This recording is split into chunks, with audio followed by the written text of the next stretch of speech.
Hi dears, welcome to today's chemistry class. In the last class, we discussed about compounds. What do you mean by compounds? Yes, compounds are formed by the combination of different atoms of elements.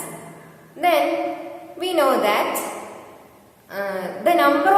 how to find the number of atoms in a molecule or a compound.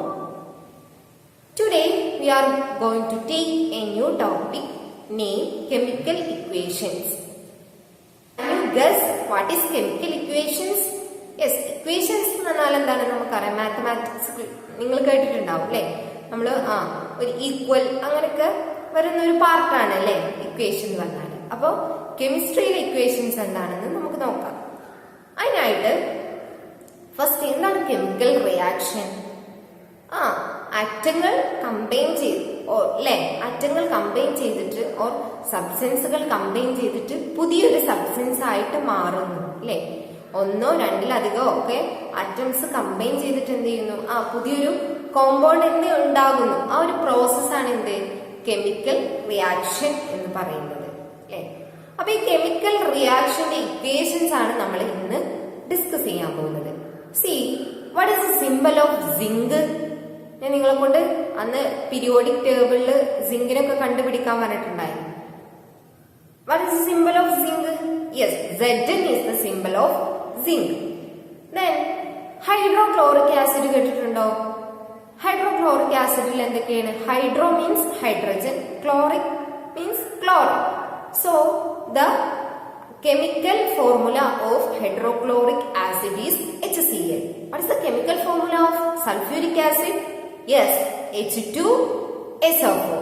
Then വേറൊരു acid കൂടി ഉണ്ട് നമ്മൾ common ആയിട്ട് use ചെയ്യുന്ന nitric acid. What is the chemical formula of nitric acid?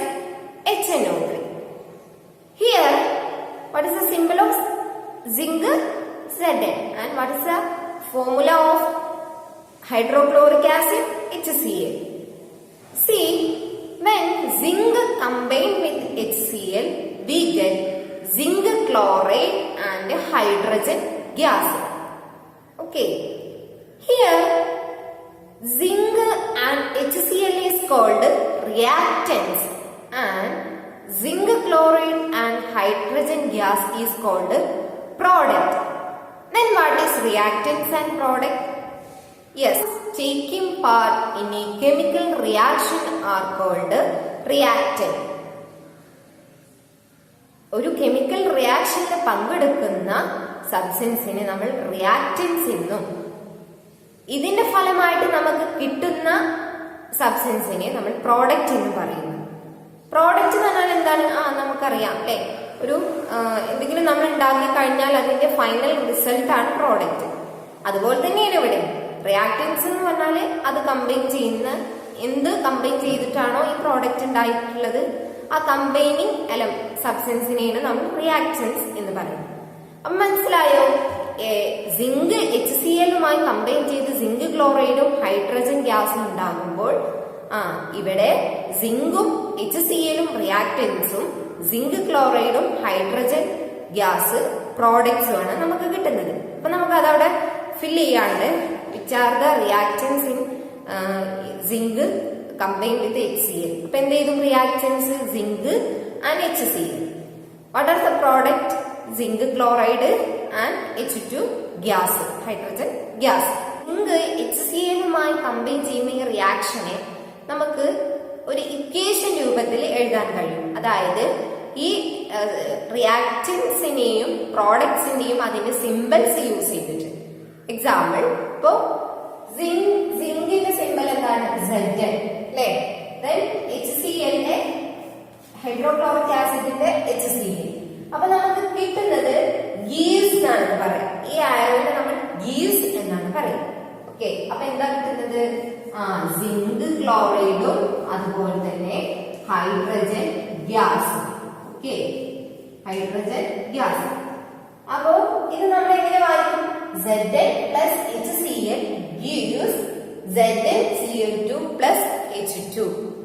ഇങ്ങനെ ഒരു chemical റിയാക്ഷനെ chemical equation രൂപത്തിൽ രൂപത്തിൽ റെപ്രസെന്റ് ചെയ്യുന്നതിനെയാണ് നമ്മൾ കെമിക്കൽ ഇക്വേഷൻസ് എന്ന് പറയുന്നത്.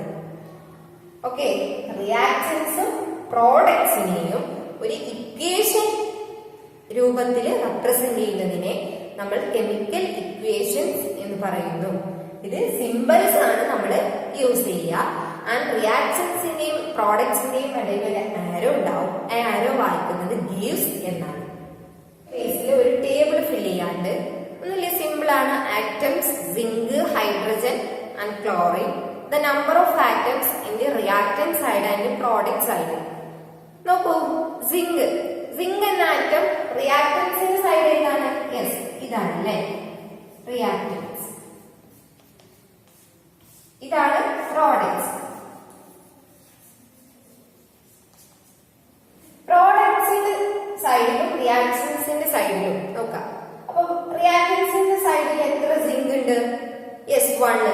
പ്രോഡക്ട്സിന്റെ സൈഡിലോ? യെസ്, 1. Z1. Then എത്ര എച്ച് ഹൈഡ്രജൻ ആറ്റങ്ങളുണ്ട്? റിയാക്ടൻസിന്റെ സൈഡിൽ എത്ര hydrogen ആറ്റങ്ങളുണ്ട്? Yes, 1. HCl-ല് H-ല് 1. But in the case of product we can see 2 hydrogen atom, അല്ലേ? H2-ല് 2 hydrogen atoms. Then what about Cl? Here 1 Cl, here 2 Cl, അല്ലേ?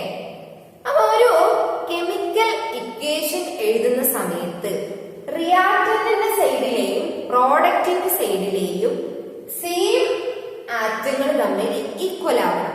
അതായത് ഇപ്പൊ ഇവിടെ എത്ര സിങ്ക് ഉണ്ടോ അത്ര തന്നെ സിങ്ക് ഇവിടെയും ഉണ്ടാവണം. എത്ര എച്ച് ഉണ്ടോ അത്രയും എച്ച് പ്രോഡക്റ്റിന്റെ സൈഡിൽ ഉണ്ടാവണം.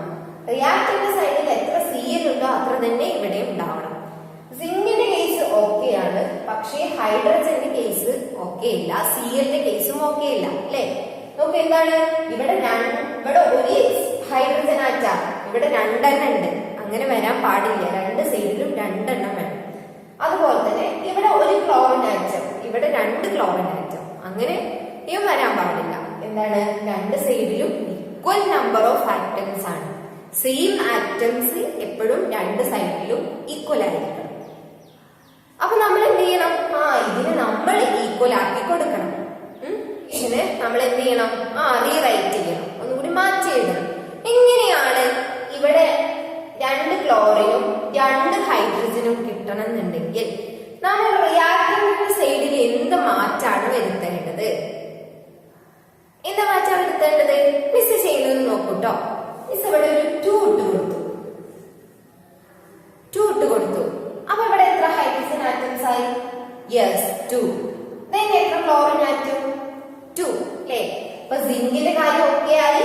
ഇവിടെയും 2 ക്ലോറിൻ ആറ്റംസ്, ഇവിടെയും 2 ക്ലോറിൻ ആറ്റംസ്. Then ഇവിടെയും 2 ഹൈഡ്രജൻ, ഇവിടെയും 2 ഹൈഡ്രജൻ. ഈ രണ്ട് അത് കഴിഞ്ഞ ക്ലാസ്സിൽ നമ്മൾ പഠിച്ചതാണ്. H2SO4 ഒക്കെ ചെയ്തപ്പോൾ പഠിച്ചതാണ്. അപ്പൊ എന്താണ്? ഈ 2 എന്ന് പറയുന്നത് H-നും Cl-നും ഒരുപോലെ ബാധകമാണ്. ഓക്കെ, അപ്പൊ ഇപ്പൊ ഈ ഇക്വേഷൻ നമ്മൾ ശരിയായല്ലോ. ഇങ്ങനത്തെ ഇക്വേഷനെ നമ്മൾ ബാലൻസ്ഡ് കെമിക്കൽ ഇക്വേഷൻസ് എന്നാ പറയാം. എന്താണ്? 2 സൈഡിലും ബാലൻസ് ആയിട്ടുണ്ട്, അല്ലേ? അപ്പൊ ഇക്വേഷൻ എന്താ പറയാ? Balanced chemical equations. ഒരു ടേബിൾ കൊടുത്ത് കണ്ടോ? എന്താണ്? Atom zinc, hydrogen and chlorine. Then number of atoms reactant സൈഡിൽ zinc 1 and product also 1, hydrogen 2, product also 2, പ്രോഡക്റ്റിന്റെ സൈഡിൽ. ദെൻ ക്ലോറിൻ റിയാക്ടന്റ് സൈഡിൽ 2 ക്ലോറിൻ ആറ്റം. ദെൻ പ്രോഡക്റ്റിന്റെ സൈഡിൽ ഓൾസോ 2 ക്ലോറിൻ ആറ്റംസ്. ഓക്കെ, നോക്കൂ, ഇവിടെ ഒരു ഡെഫിനിഷൻ കൊടുത്തിട്ടുണ്ട്. നമ്മൾ പറഞ്ഞ കാര്യങ്ങൾ എങ്ങനെ മിസ് ഒന്ന് പറഞ്ഞു തരാം. എന്താണ്? when a chemical equation is written, the number of atoms of the same kind on the side of reactants and that of products should be equal. This type of chemical equations are called balanced chemical equations. മനസ്സിലായോ? എന്താണ്? നമ്മളൊരു chemical equation എഴുതുന്ന സമയത്ത് റിയാക്ടന്റിന്റെ സൈഡിലെയും പ്രോഡക്റ്റിന്റെ സൈഡിലെയും same kind of ആറ്റംസിന്റെ number, അങ്ങനെ പറഞ്ഞാൽ എന്താണ്? Zinc എടുക്കുകയാണെങ്കിൽ രണ്ട് സൈഡിലെയും സിങ്ക്, ഹൈഡ്രജൻ ആണെങ്കിൽ രണ്ട് സൈഡിലും ഹൈഡ്രജൻ. അതാണ് സെയിം കൈൻഡ് ഓഫ് ആറ്റംസിന്റെ നമ്പർ ഈക്വൽ ആയിരിക്കണം. ഇങ്ങനത്തെ കെമിക്കൽ ഇക്വേഷനെ നമ്മൾ ബാലൻസ്ഡ് കെമിക്കൽ ഇക്വേഷൻ എന്നാണ് പറയുന്നത്. ഓക്കെ, കുറച്ച് ബാലൻസ്ഡ് കെമിക്കൽ ഇക്വേഷൻസ് തന്നിട്ടുണ്ട്. നോക്കൂ, ഫസ്റ്റ് C+O2 CO2 അല്ലേ? റിയാക്ടന്റിന്റെ സൈഡിലും പ്രോഡക്റ്റിന്റെ സൈഡിലും നോക്കൂ, കാർബൺ 1 കാർബൺ, O2 രണ്ട് സൈഡിലും രണ്ടെണ്ണം അല്ലേ? Then H2 + Cl2 2HCl. നോക്കൂ, ആ 2 എന്ന് പറയുന്നത് എന്താണ്? Hനും Clനും ബാധകമാണ്. അപ്പൊ രണ്ട് സൈഡിലും ഹൈഡ്രജന്റെയും ക്ലോറിന്റെയും നമ്പർ ഈക്വൽ ആണ്. Then third equation 2H2 + O2 is 2H2O. നോക്കൂ, 2H2 4 അല്ലേ? 4 ഹൈഡ്രജൻ ആറ്റംസും 2 ഓക്സിജൻ ആറ്റംസും ആണ് റിയാക്ടന്റിന്റെ സൈഡിലുള്ളത്. അതുപോലെ തന്നെ പ്രോഡക്റ്റിന്റെ സൈഡിലും 2H2O എന്ന് എഴുതി കഴിഞ്ഞാൽ ആ 2 എന്ന് പറയുന്നത് H2നും ഓക്സിജനും ബാധകമാണ്. ആ ലെഫ്റ്റ് സൈഡിൽ എഴുതിയിട്ടുള്ള 2. ഈ ഇക്വേഷൻസ് നോക്കിയിട്ട് നമുക്കൊരു ടേബിൾ ഫിൽ ചെയ്യാൻ പറഞ്ഞിട്ടുണ്ട്. ഇക്വേഷൻസിലെ റിയാക്ടൻസ് ഏതൊക്കെയാണ്, പ്രോഡക്ട്സ് ഏതൊക്കെയാണ്? രണ്ടാമത്തെ ഇക്വേഷനിലെ റിയാക്ടൻസ് പ്രോഡക്ട്സ്, ഇക്വേഷനിലെ റിയാക്ടൻസ് പ്രോഡക്റ്റ്. ഫസ്റ്റ് ഇക്വേഷൻസിലെ റിയാക്ടൻസ് ഏതൊക്കെയാണ്?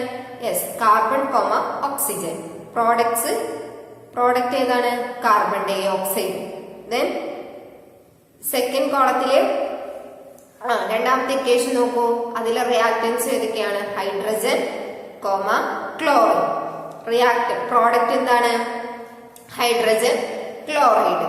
ഓക്കെ, ദെൻ മൂന്നാമത്തെ ഇക്വേഷനിലെ റിയാക്ടൻസ് ഏതൊക്കെയാണ്? ഇടത് സൈഡിലുള്ളതാണ് റിയാക്ടൻസ്, വലത് സൈഡിലുള്ളതാണ് പ്രോഡക്ട്സ്. മൂന്നാമത്തെ ഇക്വേഷനിലെ ഹൈഡ്രജനും ഓക്സിജനുമാണ് റിയാക്ടൻസ്. പിന്നെ പ്രോഡക്ട്സ് എന്താണ്? H2O എന്ന് പറഞ്ഞാൽ എന്താണ്? വാട്ടർ ആണ് അല്ലേ? അപ്പോ H2O വാട്ടർ. നോക്കൂ, ഇനി നമുക്ക് കുറച്ച് ഇക്വേഷൻസ് തന്നിട്ടുണ്ട്. ആ ഇക്വേഷൻസ് ബാലൻസ്ഡ് അല്ല. ബാലൻസ്ഡ് അല്ല എന്ന് പറഞ്ഞാല് റിയാക്ടന്റിന്റെയും പ്രോഡക്റ്റിന്റെയും സൈഡിലുള്ള സെയിം കൈൻഡ് ഓഫ് ആറ്റംസിന്റെ നമ്പർ ഈക്വൽ അല്ല. അപ്പൊ നമ്മൾ എന്ത് ചെയ്യണം? അതിനെ ബാലൻസ്ഡ് ആക്കി മാറ്റണം. ഓക്കെ, അതിനെ നമ്മൾ ബാലൻസ്ഡ് കെമിക്കൽ ഇക്വേഷൻ ആയിട്ട് കൺവേർട്ട് ചെയ്യണം. അപ്പൊ ഇങ്ങനത്തെ എക്സാമ്പിൾസ് ആണ് എക്സാമിന് ചോദിക്കുക. അതായത് കുറച്ച് ഇക്വേഷൻസ് തരും, ഒന്നിക്ക് അതിൽ ബാലൻസ്ഡ് കെമിക്കൽ ഇക്വേഷനും അതുപോലെ തന്നെ ബാലൻസ്ഡ് അല്ലാത്ത കെമിക്കൽ ഇക്വേഷനും ക്ലാസിഫൈ ചെയ്ത് എഴുതാൻ പറയും. അല്ലെങ്കിൽ ബാലൻസ്ഡ് അല്ലാത്ത കെമിക്കൽ ഇക്വേഷൻസിലെ ബാലൻസ്ഡ് ആക്കി മാറ്റാൻ പറയും. അപ്പൊ ഇവിടെ തന്നിട്ടുള്ളത് ബാലൻസ്ഡ് അല്ല. അപ്പൊ നമ്മൾ എന്ത് ചെയ്യണം? അതിനെ ബാലൻസ് ആക്കണം. അപ്പൊ ഫസ്റ്റ് ഇക്വേഷൻ നോക്കൂ, Mg plus O2 gives MgO. നിങ്ങൾ ശ്രദ്ധിക്കേണ്ട ഒരു കാര്യം എന്താണെന്ന് വെച്ചാല്, നമ്മൾ എപ്പോഴും ബാലൻസ് ആക്കാൻ വേണ്ടിയിട്ട് ഇട്ട് കൊടുക്കുന്ന നമ്പർ സിമ്പിൾസിന്റെ ലെഫ്റ്റ് സൈഡ്, അതായത് ഇവിടെയാണ് ഇട്ട് കൊടുക്കുക. ഇവിടെ ഒന്നും നമ്മൾ ഇട്ട് കൊടുക്കാൻ പാടില്ല. ഓക്കെ, ബാലൻസ് ആക്കാൻ വേണ്ടിയിട്ട് നമ്മള് റൈറ്റ് സൈഡില് സബ്സ്ക്രിപ്റ്റ് ആയിട്ട് കൊടുക്കാൻ പാടില്ല. നമ്മൾ ലെഫ്റ്റ് സൈഡിലാണ് നമ്പേഴ്സ് ഇട്ട് കൊടുക്കേണ്ടത്. നമുക്കറിയാം, Mgന്റെ നമ്പർ ഇവിടെ കറക്റ്റ് ആണ് അല്ലെ? പക്ഷെ ഓക്സിജൻ എന്താണ്? ഇവിടെ 2 ഓക്സിജൻ ഉണ്ട്, 2 ഓക്സിജൻ ഉണ്ട്. അപ്പൊ നമുക്ക് ഇവിടെ 2 ഇട്ട് കൊടുക്കാൻ പാടുമോ? ഇല്ല, പാടില്ല. പകരം നമ്മൾ എവിടെയാണ് 2 ഇട്ട് കൊടുക്കേണ്ടത്? യെസ്, നമ്മൾ ഈ 2 ഇവിടെയാണ് ഇട്ട് കൊടുക്കേണ്ടത്. ഓക്കെ, അപ്പൊ ഇട്ട് കൊടുത്തപ്പോ വേറെ പ്രശ്നം ഉണ്ടായി. നിങ്ങൾക്ക് മനസ്സിലായോ? ഓക്സിജൻ 2 അല്ലെ? ഈ 2 എന്ന് പറയുന്നത് ഈ ഓക്ക് ബാധകമാണല്ലോ. 2 ഓക്സിജൻ ഉണ്ട്, പക്ഷേ 2 മെഗ്നീഷ്യം ഉണ്ട്. എന്ത്? പ്രോഡക്റ്റിന്റെ സൈഡിൽ 2 മെഗ്നീഷ്യം. റിയാക്ടന്റിന്റെ സൈഡിലോ? Yes, only 1 magnesium. അപ്പൊ നമ്മൾ എന്ത് ചെയ്യണം? റിയാക്ടന്റിന്റെ സൈഡിലെ നമ്പറും ഈക്വൽ ആക്കണം. അപ്പൊ നമ്മൾ എന്ത് ചെയ്യാം? ഇവിടെ ഒരു 2 ഇട്ട് കൊടുക്കുക. ഓക്കെ, അപ്പൊ എന്തായാലും okay 2Mg plus O2 gives 2MgO. ഇവിടെ 2 മഗ്നീഷ്യം ആറ്റം, ഇവിടെയും 2 മഗ്നീഷ്യം ആറ്റം. ഇവിടെ 2 ഓക്സിജൻ ആറ്റം, ഇവിടെയും 2 ഓക്സിജൻ ആറ്റം. ഓക്കെ, അപ്പൊ നമ്മൾ ബാലൻസ് ചെയ്യുന്ന സമയത്ത് ഇങ്ങനെ കോമ്പൗണ്ട്സ് ഒക്കെ ആയി നിൽക്കുമ്പോൾ മറ്റേ ആറ്റവും അതിനനുസരിച്ച് കൂടും. അപ്പൊ നമ്മൾ എന്ത് ചെയ്യണം? റിയാക്ടന്റിന്റെ സൈഡിൽ അതുപോലെ ചേഞ്ച് വരുത്തണം. Okay, N2 plus 3H2 gives 2NH3. 2NH3. ഇത് നോക്കൂ, ഈ ഇക്വേഷൻ ബാലൻസ്ഡ് ആണോ അൺബാലൻസ്ഡ് ആണോ? നോക്കൂ, 2N2, ഇവിടെ 2 നൈട്രജൻ ആറ്റം, ഇവിടെയോ 2 നൈട്രജൻ ആറ്റം അല്ലെ? ഇവിടെ 6 ഹൈഡ്രജൻ ആറ്റം, 3 into 2 6. ഇവിടെയോ 2 into 3 also 6. ഈ നൈട്രജനും ഹൈഡ്രജനും ബാധകമാണല്ലോ. അപ്പൊ എന്താണ്? ഇവിടെ 2 നൈട്രജൻ ആറ്റം, ഇവിടെ 6 ഹൈഡ്രജൻ ആറ്റം അല്ലെ? അതുപോലെ തന്നെ 2 nitrogen atom plus 6 hydrogen atom. അപ്പൊ എന്താണ്? ഈ ഇക്വേഷൻ ബാലൻസ്ഡ് ആണ്. ഇതിനെ നമ്മൾ ഒന്നും ചെയ്യണ്ട അല്ലെ? ഇത് ബാലൻസ്ഡ് കെമിക്കൽ ഇക്വേഷൻ ആണ്. നോക്കൂ, H2O2 gives H2O plus O2. നോക്കൂ, H2 ഇവിടെ 2 ഹൈഡ്രജൻ അല്ലെ? ഇവിടെ 2 ഓക്സിജൻ. പ്രോഡക്റ്റിന്റെ സൈഡിലോ 2 ഹൈഡ്രജൻ, ഇവിടെ ഒരു ഓക്സിജൻ, ഇവിടെ 2 ഓക്സിജൻ, അപ്പൊ 3 ഓക്സിജൻ അല്ലെ? അപ്പൊ എന്താണ്? നമ്പർ ഓഫ് ഹൈഡ്രജൻസ് ഈക്വൽ ആണ്, ബട്ട് നമ്പർ ഓഫ് ഓക്സിജൻ എന്താണ്? അൺഈക്വൽ ആണ്. അപ്പൊ നമ്മൾ എന്ത് ചെയ്യണം? ഓക്സിജന്റെ എണ്ണം ഈക്വൽ ആക്കണം അല്ലെ? അപ്പൊ നമുക്ക് എന്ത് ചെയ്യണം? ഇവിടെ ഓക്സിജന്റെ എണ്ണം ഈക്വൽ ആക്കണം അല്ലെ?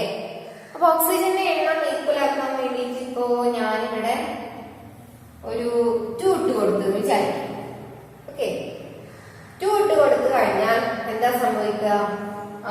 ഇവിടെ 4 ഹൈഡ്രജൻ ആയി മാറിയിട്ടില്ലേ? 2 into 2 പ്ലസ് ഓക്സിജൻ എത്രയായി? 2 പ്ലസ് ഈ 2 അല്ലെ? അപ്പൊ 2 plus 2 4 ഓക്സിജൻ ആയി. 4 ഹൈഡ്രജനും 4 ഓക്സിജനും. അപ്പൊ ഇവിടെ നോക്കൂ, 2 ഹൈഡ്രജനും 2 ഓക്സിജനേ ഉള്ളൂ.